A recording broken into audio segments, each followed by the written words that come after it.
Nestled deep in the rolling hills of western Pennsylvania, the town of Mill Creek was little more than a scatter of weather-beaten houses, a one-room church, a grist mill, and fields that turned gold in summer.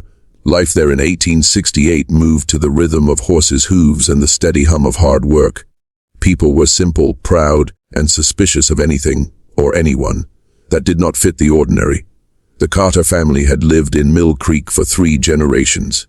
Their patriarch, Thomas Carter, had been the town's blacksmith, broad-shouldered, quiet, and steady as iron. His wife, Margaret, tended the home and kept the Bible open on the kitchen table, believing that every storm passed more gently with a prayer whispered over supper. They were ordinary folk until the day God, or fate, sent them a wonder triplets. On a cold February night in 1845, after 20 hours of labor and 3 midwives' trembling hands, Margaret gave birth to Elias, Edwin, and Ephraim Carter. 3 boys, 3 cries, 1 mother who nearly didn't survive the night.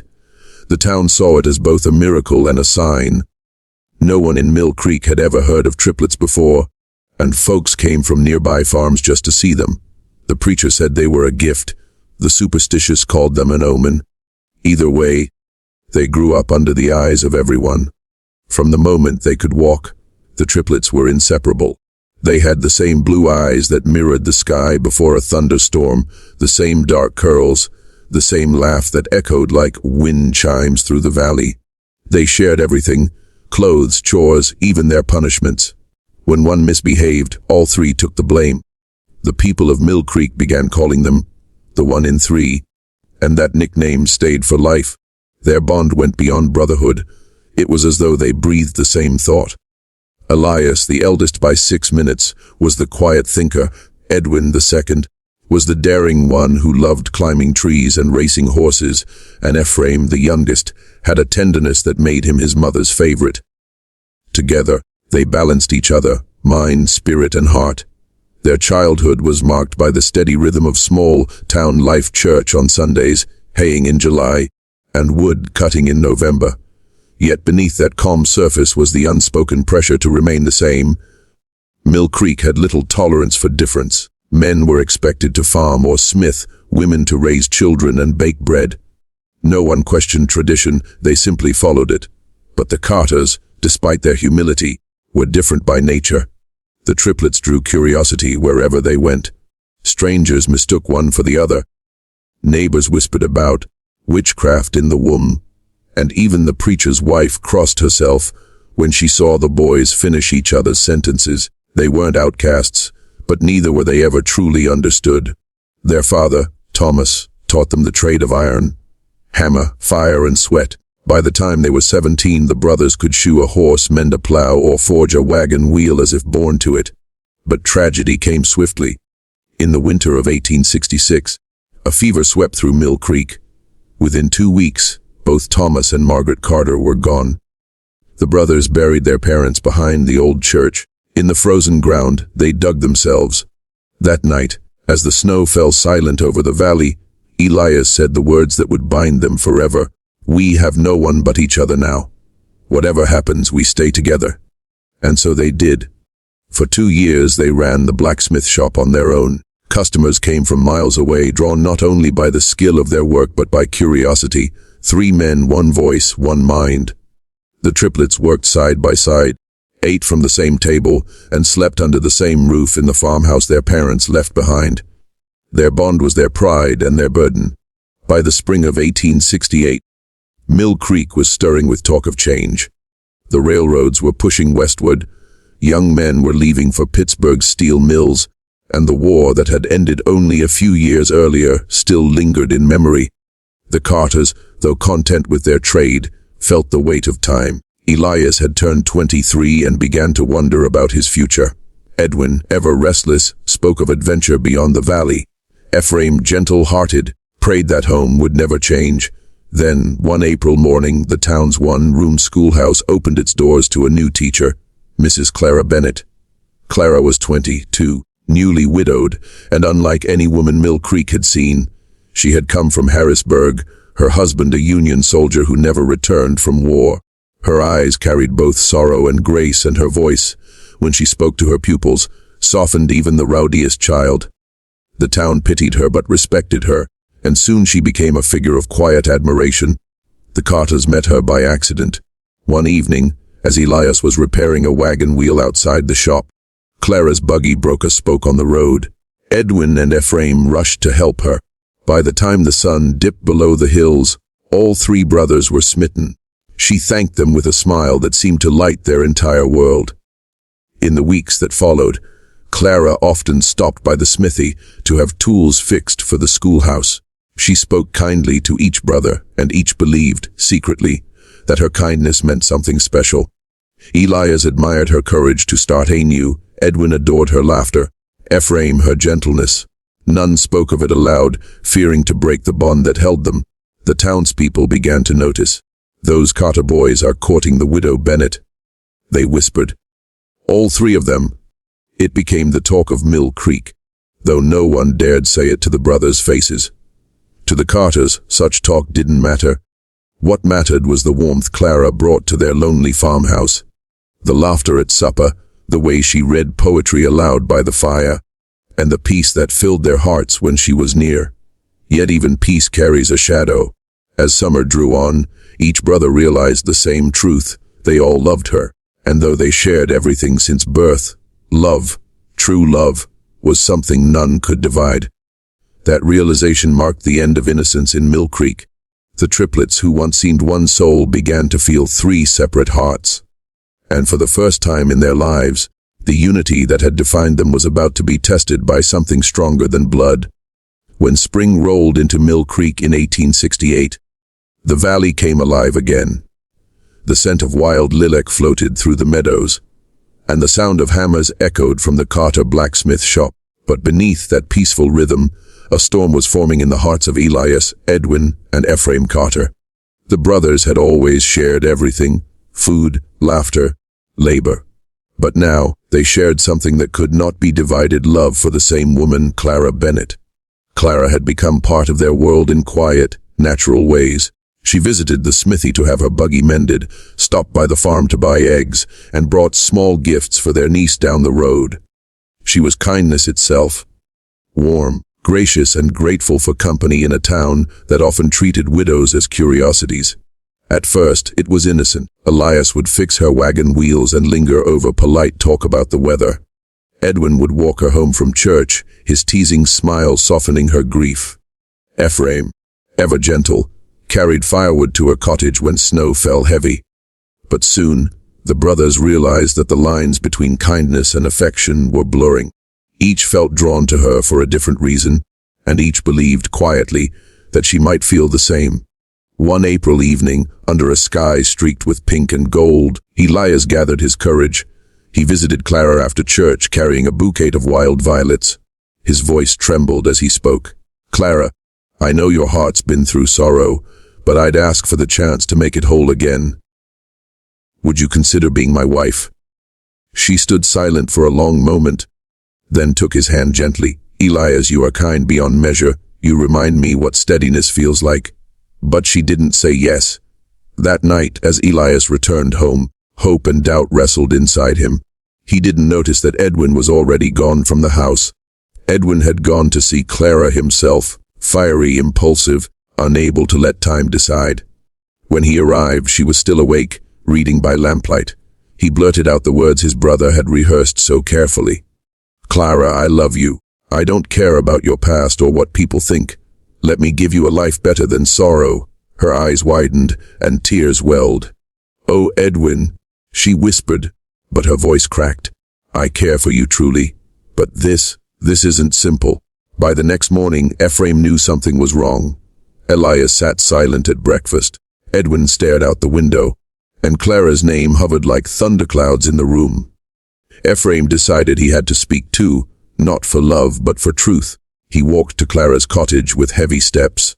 When she opened the door, her face was pale. "You know why I'm here," he said softly. "Yes," she replied. "And I cannot pretend I don't love you too, Ephraim." That confession broke something in her. She sat down, covering her face with her hands.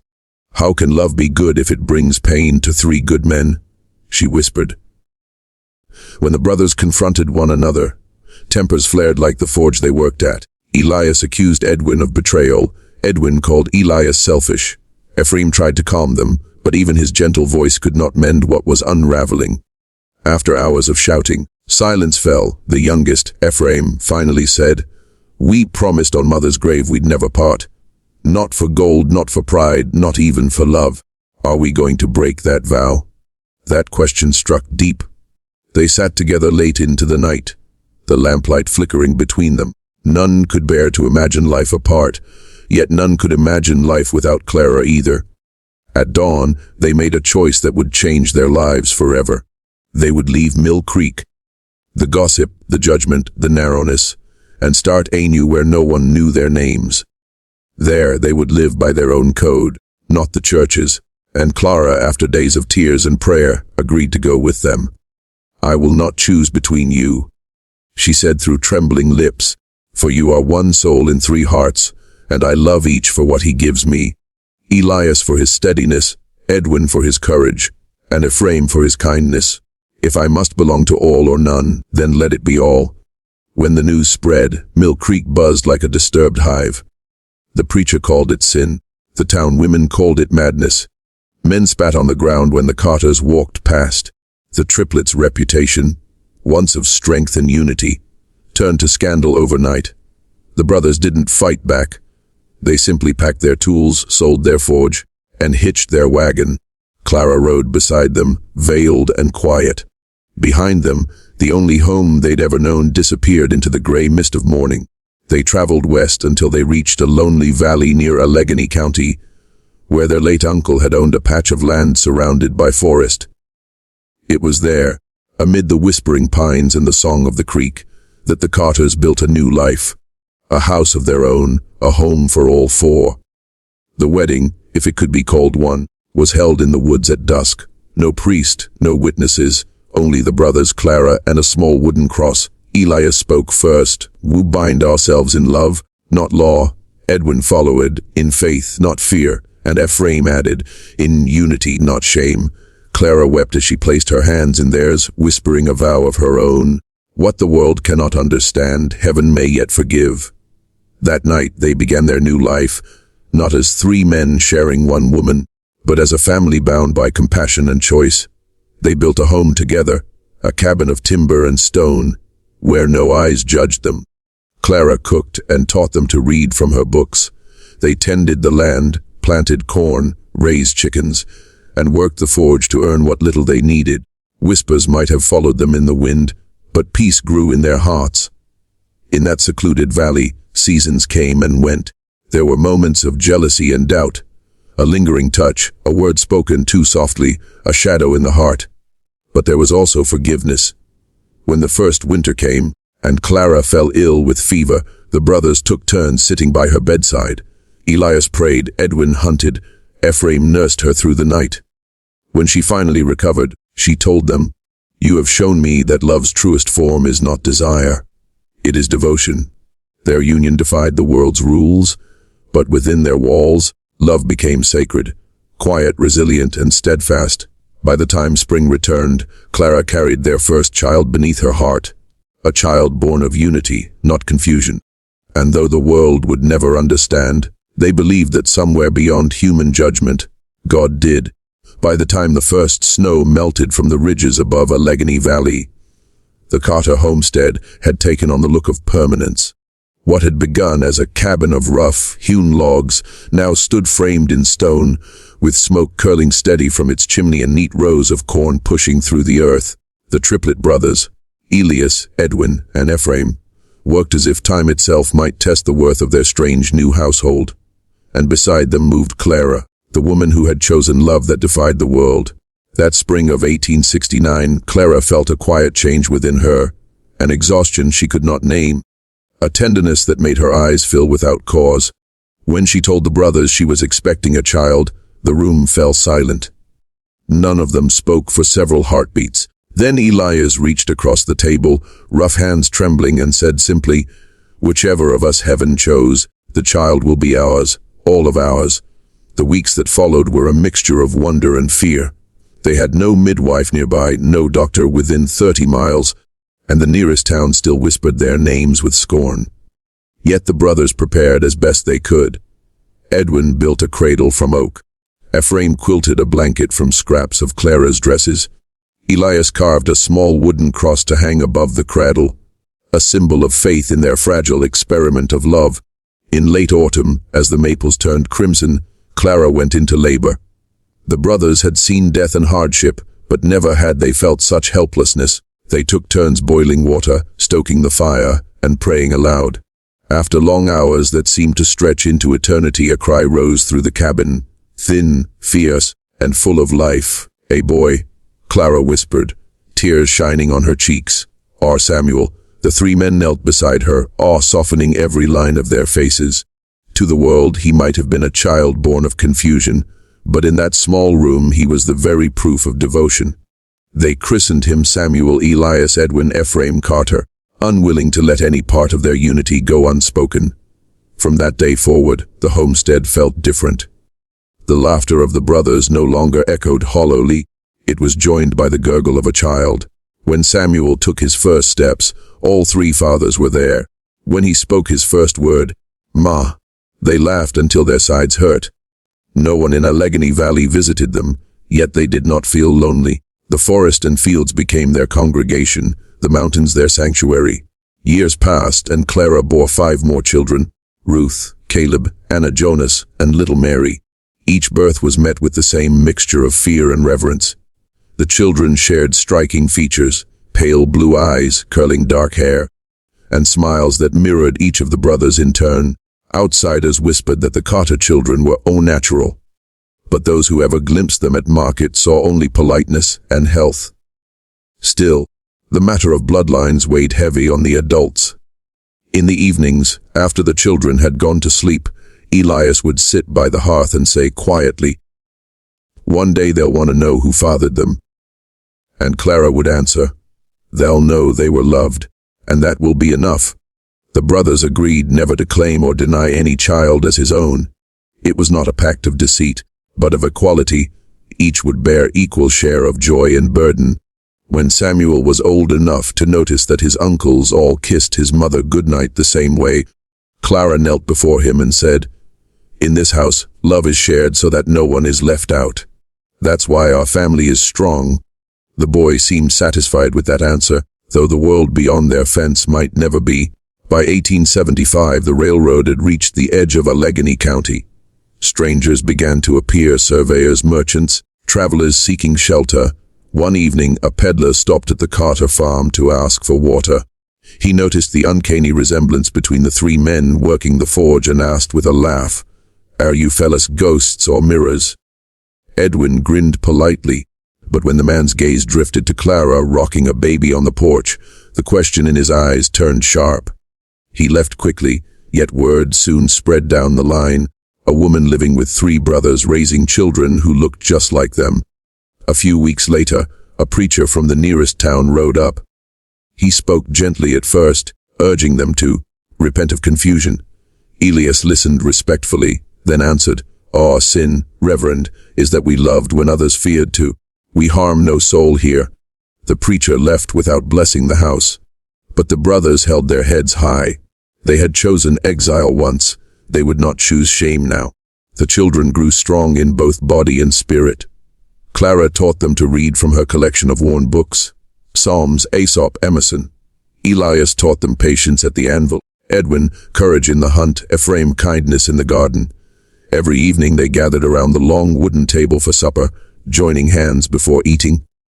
Samuel, the eldest, often asked why they never went to church. His mother answered, "Because sometimes the best way to worship is to live kindly when no one believes you can." That became the Carter Creed. Their homestead thrived not through wealth, but through harmony. They shared everything: labor, laughter, and the ache of isolation. As the children began to reach schooling age, Clara faced a new problem. The nearby town required a surname for enrollment. She wrote Carter on every line, naming Elias as father to all. It was a practical choice, but it pained her. She explained to the brothers that she had done it only to protect the children from cruelty. Edwin bristled at first, yet Ephraim placed a hand on his shoulder. "It doesn't change the truth of who we are," he said. It only keeps the world from wounding them. Elias, silent as ever, nodded. Our name is one, just as our hearts were meant to be. That night when Clara tucked Samuel into bed, he asked why his mother sometimes looked sad when writing letters. She smiled and said, "Because the world outside our valley is still learning how to understand love." By the end of the decade, the Carters had become almost a legend in the region, spoken of in whispers but rarely seen. Some said they lived in sin, others that they had found a purer form of devotion than any sermon could preach. Within their home, however, the truth was simpler. They were a family held together by daily acts of care. When storms tore the roof, all worked to mend it. When sickness came, all kept vigil. And when new life arrived, all rejoiced. In 1880, as Clara held her youngest child against her breast and watched the older ones chasing fireflies in the dusk, she felt a peace she had never known.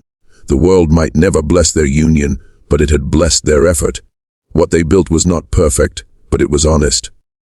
She turned to Elias, who sat beside her polishing a horseshoe, and said, "Perhaps the Lord does not measure love by rules, but by endurance." He smiled faintly. "Then we have loved well." And as night fell over the quiet valley, the laughter of the Carter children drifted into the trees, a sound pure enough to make even heaven pause and listen. By 1884, the Carter household had settled into a rhythm that outsiders could neither comprehend nor disrupt. Their cabin had grown into a sprawling farmhouse ringed with apple trees and wheat fields. From a distance, it looked like any other prosperous homestead in the Allegheny Valley. Only those who came close enough to see Elias, Edwin, and Ephraim Carter, the identical Triplet brothers who lived under one roof with Clara and her 6 children, knew that nothing about this family was ordinary. The children had grown. Samuel, the eldest, was now 15, tall and quiet, with the calm authority of Elias and the spark of Edwin in his eyes. Ruth, 13, took after Clara's grace and carried herself like someone twice her age. The younger ones, Caleb, Anna, Jonas, and little Mary, filled the home with laughter and noise. To a stranger, they might have seemed no different from any other large family of farmers. But beneath their laughter ran a current of questions, ones that Clara and the brothers could no longer silence with gentle answers. Children in neighboring farms had begun to talk. They whispered things they heard from their parents. Rumors that the Carters were not what they seemed, that their mother had 3 husbands, and that none of them knew who their true father was. When Samuel and Ruth went to the small schoolhouse on the edge of the valley, they could feel those whispers following them. One day, during recess, another boy sneered, "Which one's your real Pa Sam? Or don't your ma know?" Samuel's fists clenched, but he said nothing. He was strong enough to fight, yet his mother's words echoed in him. You cannot teach grace with anger. So he turned away, though shame burned in his chest like iron in the forge. That evening, after supper, Samuel confronted his mother. "I need to know the truth," he said quietly. "Who is my father?" The room fell silent. The 3 brothers looked at one another, then at Clara, her eyes filled with tears, not of guilt, but of the ache that comes from living too long beneath judgment. She took Samuel's hand and led him outside, where the fields shimmered under moonlight. "You have 3 fathers, Samuel," she said. "Each gave you part of who you are. Elias's patience, Edwin's strength, Ephraim's heart. Blood may favor one, but love made all of them your own." Samuel didn't answer right away. "The world won't believe that," he murmured. "The world doesn't have to," she replied. "You only have to live in a way that proves love is stronger than its gossip." Samuel grew more thoughtful after that night. He began helping his fathers in the forge, learning not just the craft of iron, but the discipline that came with it. Yet, no matter how hard he worked, he felt the shadow of the family's secret at his back. When traders from nearby towns came to buy tools, he could see the suspicion in their eyes, the way they looked from one identical face to another, then at Clara, and then away again. One evening, as he was shoeing a horse, Edwin caught him glaring at his own reflection in the water trough. "You're thinking too hard, boy," Edwin said. "I'm thinking that people will never see us for who we are," Samuel muttered. "Then make them see what you do," Edwin replied. Let your work speak louder than their tongues." Those words sank deep. Within a year, Samuel had become one of the finest young smiths in the valley. Customers who once came out of curiosity now came out of respect. But the whispers never fully died. When Ruth turned 16, Clara decided to take her to church in town. It had been years since she dared show her face among the congregation. Dressed in her Sunday best, she walked with Ruth through the town square, ignoring the stares that followed them. The sermon that morning was on purity and the sanctity of marriage. The preacher's voice carried sharp as a whip. "Those who live in confusion," he thundered, "bring confusion upon their children." Clara sat stiff, Ruth's hand trembling in hers. The words were meant for them. Everyone knew it. When the service ended, no one spoke to them. Mothers pulled their children aside. Yet as they walked home, Ruth looked up at her mother and said softly, "I don't think God spoke through that man, Mama. I think he's quieter and kinder." Clara smiled through her tears. Her daughter had understood what most grown men never could. By 1887, Samuel's restlessness had grown into something fierce. He longed to see more than the valley that had both sheltered and confined them. One night, as thunder rolled across the hills, he told his family of his decision. "I'm going to Pittsburgh," he said.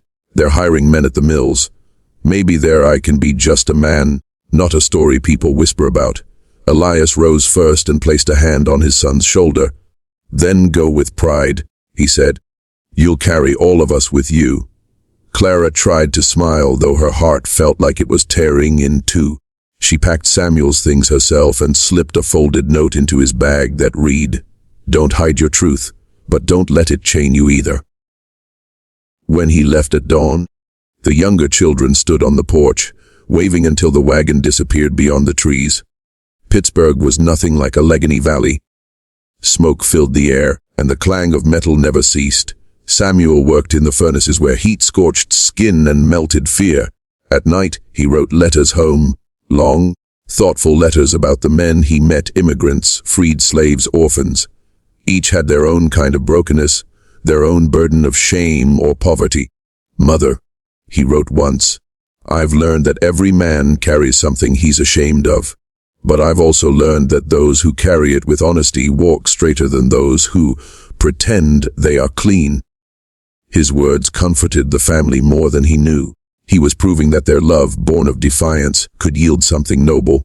In 1892, after years away, Samuel returned home. He was no longer the uncertain boy who had left, but a man hardened by labor and softened by wisdom. He brought with him new tools, new knowledge, and a quiet pride. He helped his fathers rebuild the old forge into a larger workshop and taught his siblings everything he had learned. Under his leadership, the Carter family's blacksmithing became renowned throughout the county. Farmers, railroad men, even townsfolk who once spat their name came to trade. When one of the old church deacons remarked awkwardly, "Your father must be proud," Samuel looked at the three identical men standing behind him and smiled.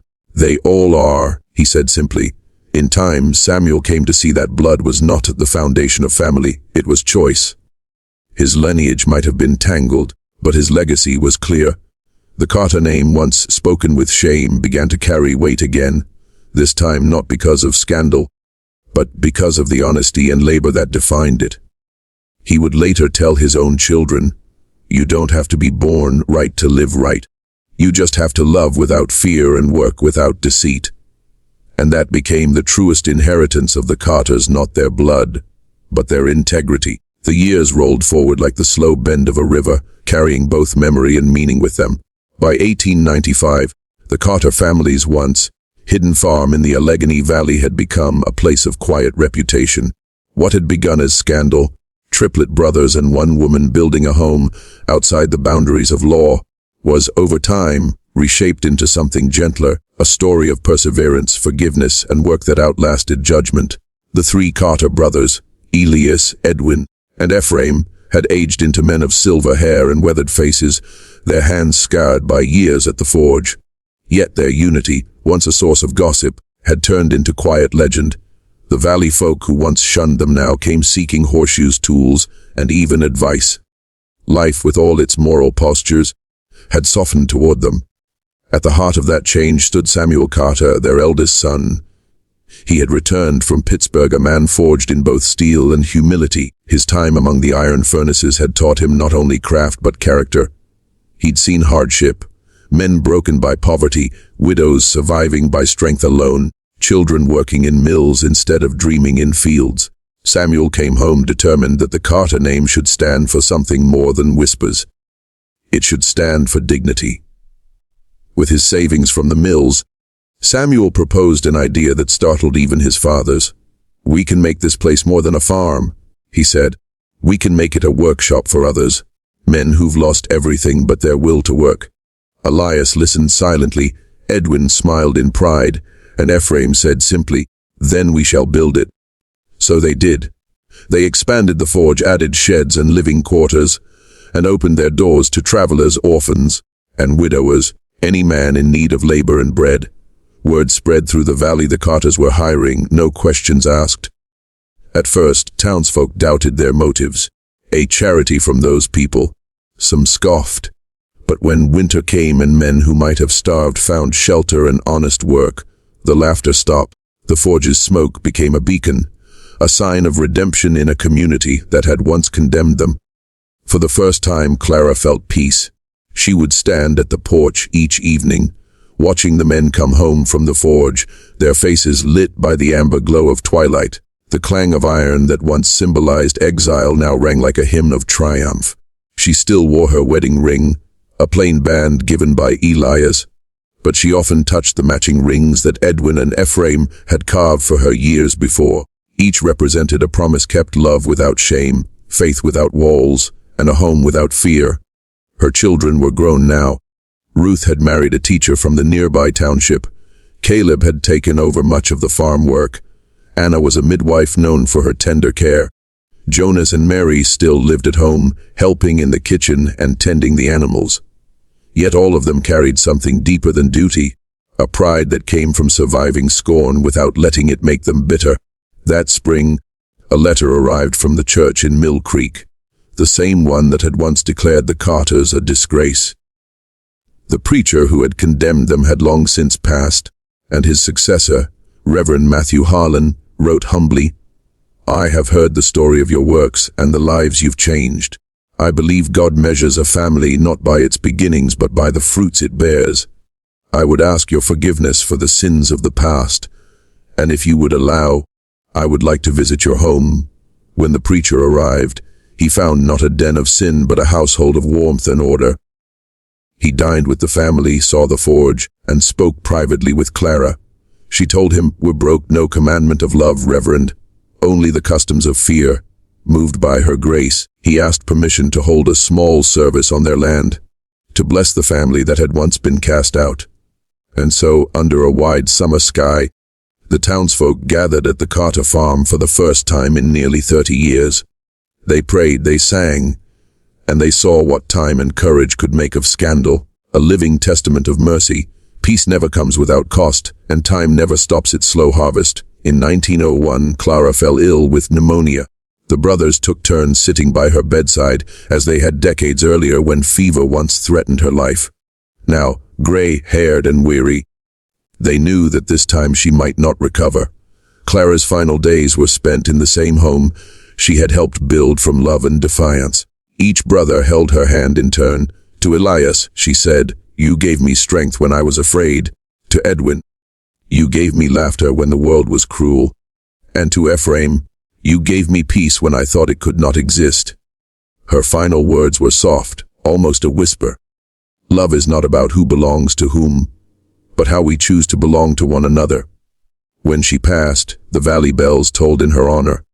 For the first time, the church of Mill Creek rang its chimes for Clara Carter, the woman it had once called sinful. The whole valley came to her funeral. Her gravestone, carved by Samuel himself, read, "Here lies Clara Carter, wife, mother, and the heart of three. Her love was not perfect, but it was pure." After Clara's death, the brothers carried on quietly. They still worked the forge, though more slowly now. Their days began before dawn with prayer and ended beside the fire, speaking softly of the life they had built. They were not saints, they were simply men who had refused to break. As years passed, travelers came to their farm to hear their story, reporters, writers, even clergymen. Elias would always say the same thing: "We did nothing remarkable. We simply refused to let shame rule what was meant to be love." By 1908, Ephraim, the gentlest of the three, was the first to pass. Edwin followed the next winter, his laughter fading with the snow. Elias, the eldest, lived alone for 2 more years before he, too, was laid to rest beside his brothers, and Clara beneath the apple trees they had planted together. When Samuel stood at their graves, he realized that the Carters had done what no sermon could accomplish. They had rewritten the meaning of family. What began as a story of scandal had become a parable of forgiveness. Their descendants, farmers, teachers, blacksmiths, and nurses, carried their memory with quiet pride. None were ashamed of the story that had made them. By 1915, the old Carter homestead had become a refuge for travelers and orphans, just as Samuel intended. The forge still stood, its fire burning for anyone who needed warmth, and carved above its door, in simple letters, were the words that had guided them all: love without fear, live without shame. The Carter family's redemption was not earned through perfection, but through endurance, the courage to stay true to compassion in the face of condemnation. Their story, once whispered as scandal, became spoken as legend, passed down through generations as proof that even the most unconventional love, when rooted in kindness, can outlast every form of judgment. By the early 1920s, the Allegheny Valley had changed beyond recognition. The railroads had come, bringing trade and travelers. The farms were fewer now, the steel mills larger, and the quiet nights had filled with the echo of trains and the hum of machines. Yet in the middle of all that progress stood the old Carter homestead, its apple trees still blooming every spring, and its forge, though smaller now, still burning with a steady orange glow. The Carters had long passed into memory, but their story had refused to die. It had been told in whispers at first, then in admiration, and finally in reverence. The tale of 3 brothers who shared one woman and raised one family had turned over time into a parable of courage, forgiveness, and love untainted by shame. Samuel Carter, gray-haired and stooped but still strong, ran the forge now with his sons. They were decent, upright men, hard-working, honest, and proud of their lineage. Where others might have tried to bury the truth, Samuel made no effort to hide it. When his grandson once asked, "Grandfather, why did they say our family was strange?" Samuel smiled and sat the boy on his knee. "Because we lived differently," he said. "But different isn't wrong when it's done with love and respect." The boy nodded, though too young to understand the weight of those words. Samuel knew that one day he would. Ruth's children became teachers and nurses. Caleb's sons expanded the forge into a foundry. Anna's midwifery line continued for decades. Each generation bore not the stain of scandal but the mark of resilience. The Carters had proven that legacy was not defined by blood, but by the choices one made under judgment. By 1928, a local newspaper published a feature titled, "The Carter Storied," a lesson in the human heart. The article recounted how, in an age of strict moral codes, 3 brothers had chosen love over law, and how that decision, once condemned, had built a family that helped shape the valley's future. The piece was meant to provoke debate, but it did more than that. Churches quoted from it, teachers discussed it, and families across Pennsylvania spoke of the Carters not with disdain, but with awe.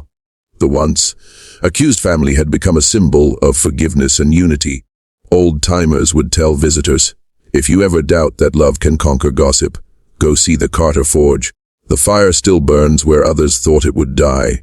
One autumn afternoon, a stranger arrived at the Carter homestead, a young preacher named Thomas Hale, who had heard their story in seminary. He came to meet Samuel, now nearing 70, and said softly, "I wanted to see if what they say is true, that this place was once condemned by the church and now stands as its greatest example of grace." Samuel led him around the forge, the apple orchard, and the family graves. Beneath the largest tree rested Elias, Edwin, Ephraim, and Clara, side by side.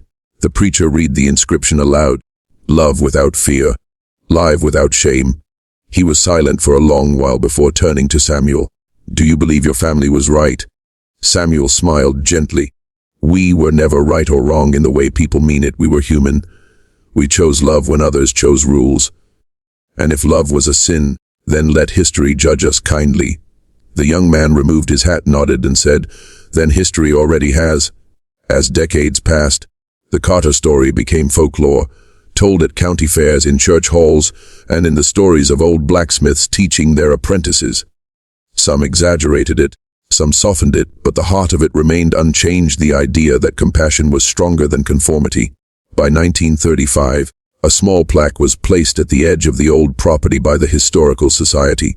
It read, Here stood the Carter Forge, founded in 1868 by Elias, Edwin, and Ephraim Carter and their wife Clara. Condemned in their time, honored in ours. Their legacy reminds us that love and forgiveness are the truest forms of strength. It became a modest pilgrimage site for those seeking hope.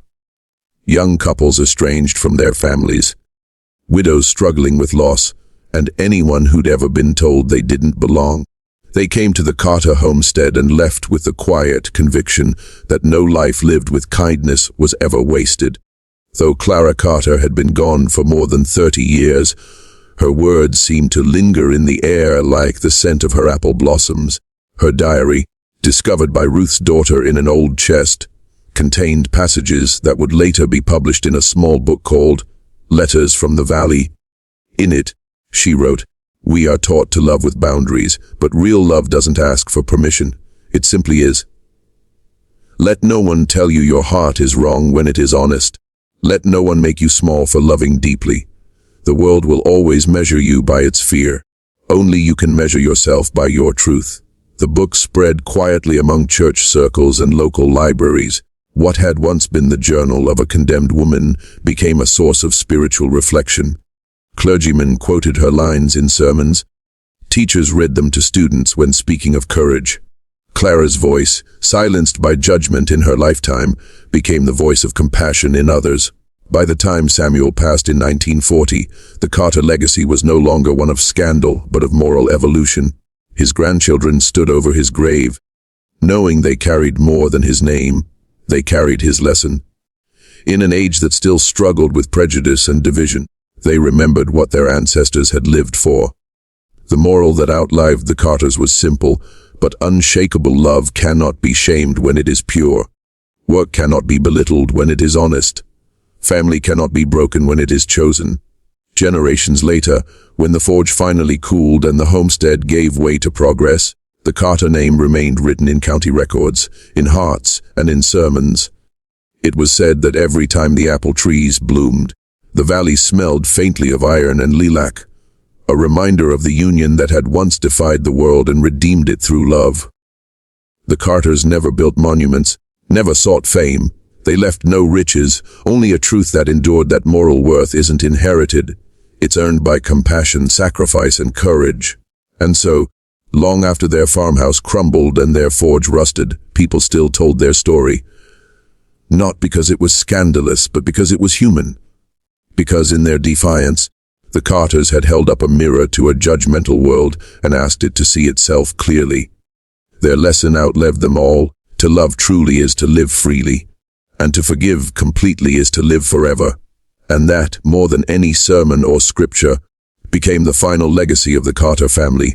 A story of love that refused to die, and a moral that refused to be forgotten.